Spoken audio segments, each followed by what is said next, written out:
મિત્રો, મારું નામ રાજુ છે। આજની આ ઘટના જીવનની સૌથી ભયાનક અને હૃદયસ્પર્શી ઘટના છે। ગયા રવિવારે હું રાત્રિના 12 વાગ્યે હાઈવે ઉપરથી પસાર થઈ રહ્યો હતો, ત્યારે અચાનક મારી નજર એક દૂર માજી પર પડી। રાતની ઠંડીમાં એ માજી રસ્તાના કિનારે બેઠા હતા।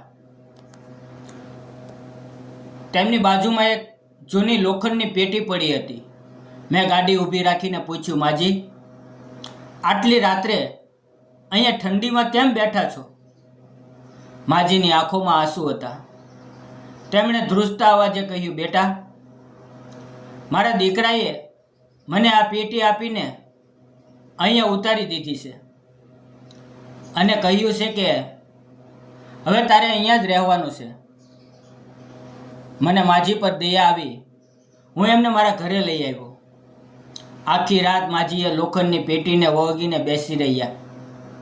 મને નવાઈ લાગી કે આ પેટીમાં એવું તો શું હશે। જ્યારે સવારે માજી ઊંઘતા હતા ત્યારે મેં કુતૂહલવશ એ પેટીનું તાળું ખોલ્યું અને મિત્રો, પેટી ખોલતા જ હું ધ્રુજી ઉઠ્યો। પેટીની અંદર કોઈ ઘરેણાં કે પૈસા નહોતા, પણ એ પેટીમાં રેશમી કાપડમાં વીંટેલા નાના બાળકના કપડાં અને રમકડાં હતા અને એક ચિઠ્ઠી હતી। એ ચિઠ્ઠીમાં લખ્યું હતું, બેટા રવિ, તારા પિતાના ગયા પછી મેં મારી આખી જિંદગી મજૂરી કરીને તને ભણાવ્યો છે। આ પેટીમાં તારા બાળપણની યાદો છે, જેમને મેં જીવની જેમ સાચવી છે। ભલે તે મને કાઢી મૂકી, પણ તારી યાદો હું મારી સાથે જ રાખીશ। મિત્રો, એ માજીનો દીકરો બીજો કોઈ નહીં પણ હું પોતે હતો। માજીનો મોટો દીકરો તો તેમને છોડીને જતો રહ્યો હતો, પણ એ ચિઠ્ઠી વાંચીને મારી આંખો ખુલી ગઈ કે એક માં કેટલો નિસ્વાર્થ પ્રેમ કરે છે। આખા ગામમાં જ્યારે આ વાત જાણી ત્યારે બધાની આંખો ભીની થઈ ગઈ। પછી મને નવાઈ ત્યારે લાગી, માજીએ પેટીના તળિયેથી એક નાની ચાવી કાઢી અને એક ગુપ્તાંગનું ખાનું ખોલ્યું। અંદરથી એક જૂનો ફોટો નીકળ્યો। એ ફોટો જોઈને મારા હાથમાંથી પેટી છૂટી ગઈ। એ ફોટામાં એ માજીની સાથે જે નાના બાળક હતો તેના ગળામાં બિલકુલ એવું જ નિશાન હતું જેવું મારા ગળા પર જન્મથી છે। મેં ધ્રુજતા અવાજે પૂછ્યું, માજી, આ બાળક કોણ છે? માજીએ રડતા રડતા કહ્યું, બેટા, 20 વર્ષ પહેલાં હાઈવે પર એક અકસ્માત થયો હતો, જેમાં મારા એક દીકરાને ખોઈ દીધો હતો। મને કહેવામાં આવ્યું હતું કે તે મરી ગયો છે, પણ મારું મન માનતું નહોતું। હું 20 વર્ષથી આ પેટી લઈને તેને શોધું છું। મિત્રો, એ માજીનો જે દીકરાને શોધતા હતા તે બીજું કોઈ નહીં પણ હું પોતે જ હતો, જેમને હું અજાણી માજી સમજીને ઘરે લાવ્યો હતો। તે જ મારી અસલ માં હતી। જે દીકરાએ તેમને હાઈવે પર છોડ્યા હતા તે તો તેમનો સાચવનારો મોટો પુત્ર હતો, જેણે મિલકત માટે મને કાઢી મૂકી હતી। માજીએ મારો હાથ પકડ્યો અને ધ્રુજતા અવાજમાં કહ્યું, બેટા રવિ, પેલી લોખંડની પેટીનું તળિયું ફરીથી ખોલીશ? મેં જેવું પેટીનું તળિયું ખોલ્યું તો અંદરથી એક કાનૂની દસ્તાવેજ નીકળ્યો। એ દસ્તાવેજ મુજબ જે હાઈવે પર માજી મવયા હતા તેની આજુબાજુની કરોડોની જમીન માજીના નામે હતી। જે દીકરાએ માજીને કાઢી મૂક્યા હતા તે આ જ જમીન હડપવા માંગતો હતો।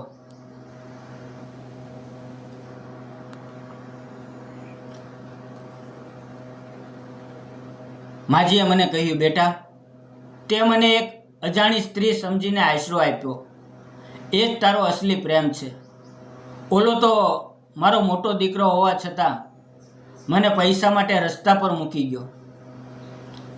માજીએ પોતાની અંતિમ ક્ષણોમાં એ બધી જ મિલકત મારા નામે કરી દીધી અને મારી પાસે વચન લીધું કે હું ત્યાં ગરીબ બાળકો માટે એક આશ્રમ બનાવીશ. મિત્રો, એ રાત્રે જ માજીએ મારી ગોદમાં અંતિમ શ્વાસ લીધો. 20 વર્ષ પછી મા મોવી તો ખરી, પણ કુદરતે તેને ફરી છીનવી લીધી. આજે મેં એ જગ્યા ઉપર માજીની યાદમાં માનો આશરો તે નામનો આશ્રમ બનાવ્યો છે. સત્ય એ જ છે મિત્રો કે પૈસા તો ગમે ત્યારે આવશે, પણ માનો પ્રેમ ફરી ક્યારેય નહીં મળે. આ વાત ગામના લોકોને ખબર પડી ત્યારે લોકોએ એ મતલબી દીકરાને ગામની બહાર કાઢી મૂક્યો અને આખું ગામ મારી માના બલિદાન પર રડી પડ્યું. મિત્રો, માજીના ગયા પછી આખા ગામમાં શોકનું વાતાવરણ હતું. મેં માજીના આશ્રમનું કામ શરૂ કરી દીધું હતું, પણ એક દિવસ અચાનક જે દીકરાએ માજીને હાઈવે પર તરછોડ્યા હતા તે દીકરો રડતો રડતો મારા આશ્રમે આવ્યો. તેના કપડાં ફાટેલા હતા, તેની હાલત ભિખારી જેવી થઈ ગઈ હતી. તેણે મારા પગ પકડી લીધા અને બોલ્યો, રવિભાઈ, મને માફ કરી દો. જે સંપત્તિ માટે મેં મારી માને હાઈવે પર છોડી હતી એ સંબંધીઓએ મને પાયમાલ કરી દીધો છે. જે પત્નીના કહેવાથી મેં આ પાપ કર્યું હતું તે આજે મને છોડીને જતી રહી છે.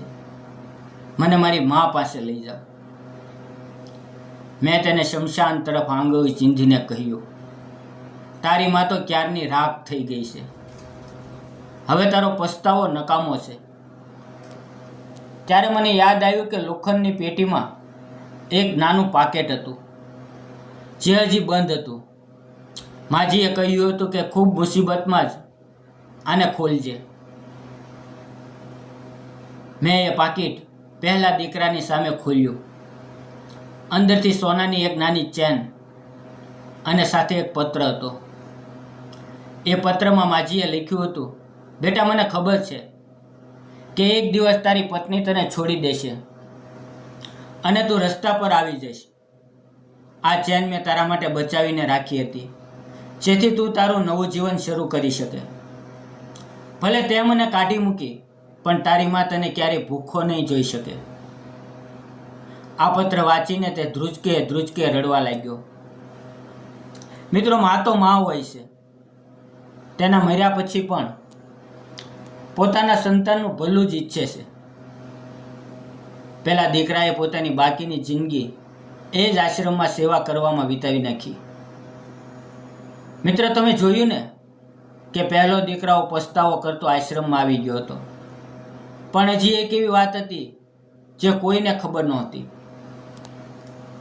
જે રાત્રે માજીનું અવસાન થયું તેના બરાબર 12 દિવસ પછી મને સપનામાં માજી આવ્યા. તેણે ઈશારો કર્યો કે લોખંડની પેટીને હજી એકવાર બરાબર તપાસ. બીજે દિવસે સવારે મેં એનો પસ્તાવો કરતા દીકરાની સાથે મળીને પેટીને સાવ ઊંધી કરી. ત્યારે પાછળના ભાગમાં એક નાનો ખિસ્સો હતો જેમાં એક ડાયરી હતી. આ ડાયરીમાં માજીના પતિ એટલે કે મારા પિતાની હતી. એ ડાયરી વાંચતા જ અમને ખબર પડી કે માજીએ 20 વર્ષ સુધી શું છુપાવ્યું હતું. ડાયરીમાં લખેલું હતું કે તે દિવસે હાઈવે પર અકસ્માત થયો જ નહોતો, પણ માજીએ પોતાના દીકરાને બચાવવા માટે પોતાનું બધું જ લૂંટાવી દીધું હતું અને જાણી જોઈને ગરીબ બની ગયા હતા. કારણ કે દીકરો મહેનત કરીને આગળ વધે, પણ દીકરો ઊંધા રસ્તે ચડી ગયો હતો. માજીએ મરતા પહેલાં એ કઠોર દીકરા માટે પણ બધું જ માફ કરી દીધું હતું. ડાયરીના છેલ્લા પાના પર માજીએ લોહીથી લખ્યું હતું, બેટા, ભલે તું મને હાઈવે પર મૂકી ગયો, પણ યાદ રાખજે કે માનો દરવાજો હંમેશા ખુલ્લો હોય છે. આ વાંચીને પહેલો દીકરો માજીના ફોટા સામે પગે પડી ગયો ને રડતા રડતા બોલ્યો, મા, મને માફ કરી દે, હું તને ઓળખી ના શક્યો. મિત્રો, આ હાઈવે વાળી માજીની આખી વાર્તા આપણને શીખવે છે કે માના પ્રેમની કોઈ સીમા નથી હોતી. આજે એ જ આશ્રમમાં હજારો નિરાધાર માજીઓ રહે છે અને રવિ તેમની સેવા કરે છે. જો તમને આ વાર્તા ગમી હોય ને તો અત્યારે જ ચેનલને સબસ્ક્રાઈબ કરો અને તમારી મા માટે કોમેન્ટમાં લવ યુ માં લખો. ફરી મળશું મિત્રો આવતીકાલે એક નવી વાર્તામાં. ત્યાં સુધી આવજો. વિડીયો પૂરો જોવા બદલ આપ સૌ મિત્રોનો દિલથી ધન્યવાદ મિત્રો.